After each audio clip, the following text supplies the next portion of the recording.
Saúdo os irmãos com a paz do Senhor. Sou grato a Deus pela oportunidade que Ele me concede de estar aqui esta noite. Feliz por mais uma bênção que Ele tem concedido na minha vida. Como o pastor falou, eu sou um jovem de 36 anos de idade. Sofri um acidente automobilístico no ano de 2003. Quebrei 3 costelas, 2 clavículas, o fêmur da perna esquerda. Tive traumatismo craniano leve. Passei 9 dias em coma. E Deus, pela sua infinita graça, tem me dado a oportunidade de estar aqui esta noite, para glorificar e engrandecer o seu precioso nome. Dessa cirurgia que eu fiz no fêmur, adquiri uma bactéria, Staphylococcus, o qual me deu uma estomielite crônica, gerou uma estomielite crônica no meu fêmur. E fiz 12 cirurgias.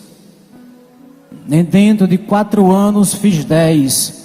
6 no Recife, 6 aqui em João Pessoa e 4 no Recife, melhor dizendo. E como o pastor disse, me visitou várias vezes. E só o milagre de Deus na minha vida. Os homens tentaram de um lado para o outro, colocavam placas, colocavam pinos e rejeitava, colocavam um aparelho, fixador externo LRS, o qual era muito caro, e qual vim buscar o pastor aqui, ele não tinha condição. Eu recorri à justiça, e a justiça me propôs o direito de fazer a cirurgia com esse aparelho. No ano que eu precisei, era no valor de 62 mil reais. E eu não teria condição. Mas assim foi feito o direito, constituído pela justiça. Eu consegui o aparelho e fiz esta cirurgia. Mas também não deu certo. Passei 1 ano e 4 meses com esse fixador na minha perna. 1 ano e 4 meses, quer dizer. E passei 4 anos andando de muleta. A minha perna ficou solta durante uns anos, porque rejeitava as placas e esse aparelho, e o médico não sabia mais o que fazer. Mas eu quero dizer a você esta noite, que em meio a tanta tribulação, a tanta dificuldade que enfrentei durante esses 4 anos, eu sabia que tinha um Deus no céu, o qual estava a olhar para mim. E estava também de ouvidos inclinados, como a sua palavra diz, que Ele está de ouvido inclinados a ouvir a oração, o clamor de cada crente, de cada vida.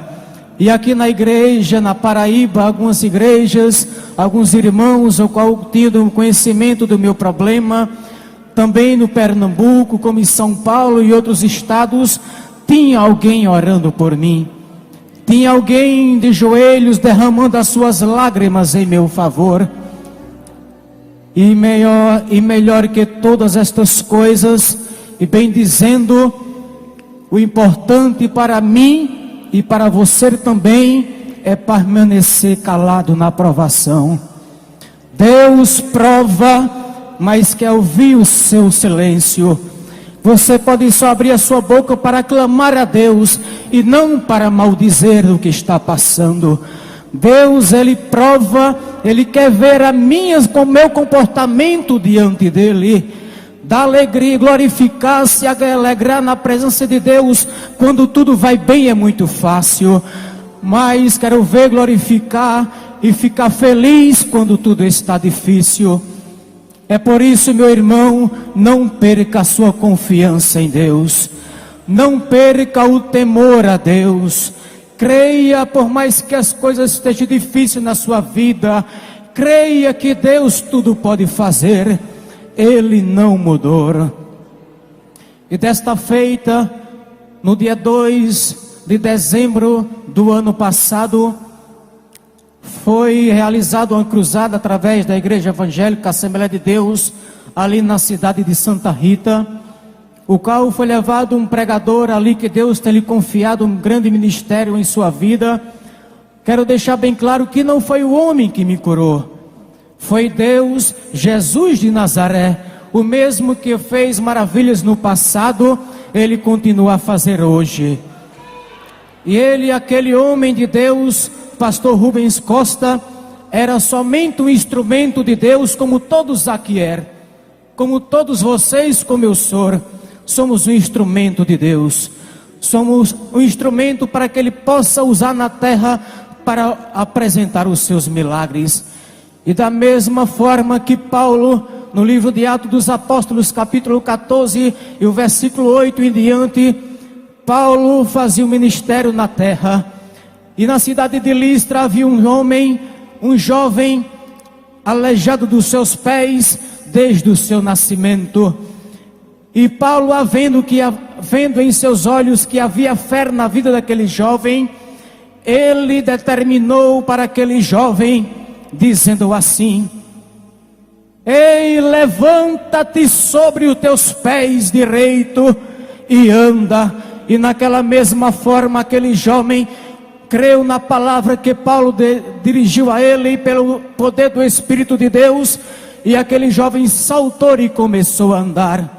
Então, da mesma forma que ele pregador naquela noite, ele dirigiu 3 orações: uma oração pela salvação, a segunda oração pela cura e pelos milagres, e a terceira oração pela libertação. E ele deixou bem claro que quando ele fizesse a segunda oração pelos milagres, e quando ele dissesse da mesma forma que Paulo falou: faça agora o que você nunca mais fez, eu usasse a minha fé junto com a fé dele, e aquele fizesse o que a pessoa nunca mais tinha feito. Então, naquela mesma hora, quando ele dirigiu a oração aos céus, pedindo a Deus que Deus desse o milagre nas vidas de quem estava necessitado naquela noite, então quando ele disse: faça agora o que você nunca mais fez, eu soltei as minhas muletas e comecei a andar na multidão. Aleluia, para a honra e a glória de Deus. Dei o primeiro passo, segurei no braço do irmão. Dei o segundo passo e assim foi. Segundo, terceiro, quarto, e do dia 2 de dezembro até hoje, eu ando andando sem as muletas. Não foi a medicina que durante 10 cirurgias e 4 anos tentou resolver a minha situação. E Deus, naquele momento, em 1 segundo, através da oração daquele servo de Deus, naquele momento, a minha fé, e eu vi nas orações de todos que clamavam por mim, naquele momento Deus me deu o milagre. E o inimigo, na madrugada, naquela noite, queria colocar pensamentos negativos na minha mente. E eu pensava comigo, mais ou menos 2h30, 3 horas da madrugada, eu dizia: Senhor, será que vai dar certo? Eu vejo tantos movimentos no meio do teu povo, mas Jesus, me ajude. Aí eu tive uma interpretação que era um pensamento negativo, que o inimigo queria colocar na minha mente para mim não receber a minha bênção. E na mesma hora eu me levantei pela madrugada e dobrei os meus joelhos e comecei a orar a Deus, para que Deus repreendesse aqueles pensamentos mal na minha mente. Porque se eu tivesse me acovardado e deixasse aquele pensamento negativo invadir a minha mente e ter ficado em casa, eu não teria recebido a minha bênção. E quando eu comecei a orar a Deus pela madrugada, aqueles pensamentos começaram a sair da minha mente. Eu dizia para o Senhor: Jesus, eu vou àquele lugar, porque não é o homem que vai me dar o meu milagre, a minha cura que eu necessito, mas tu através dele. E assim foi. Naquele lugar, quando eu cheguei, comecei a sentir algo gostoso, e eu sabia que Deus estava naquele lugar. E cada momento que passava, eu tinha certeza que Deus ia me dar a minha vitória. E o carro ficou em determinado lugar distante por causa da multidão do estacionamento. E eu disse: Senhor, só quero voltar para aquele carro, não mais dependendo das muletas, mas irei voltar para aquele carro andando, como tu me concedesse desde a minha infância. E Deus fez este milagre na minha vida. E hoje eu estou aqui grato a Deus, glorificando o seu precioso nome, pela misericórdia que me foi confiado, pela infinita graça que foi dado a mim, não porque eu sou merecedor, mas porque a graça de Deus é infinita, porque a graça de Deus, ela não escolhe rico, pobre, negro ou branco, Ele escolhe aqueles que são necessitados e merece a graça de Deus. É pela graça de Deus que somos salvos, é pela graça de Deus que estamos aqui glorificando e enaltecendo ao seu precioso nome.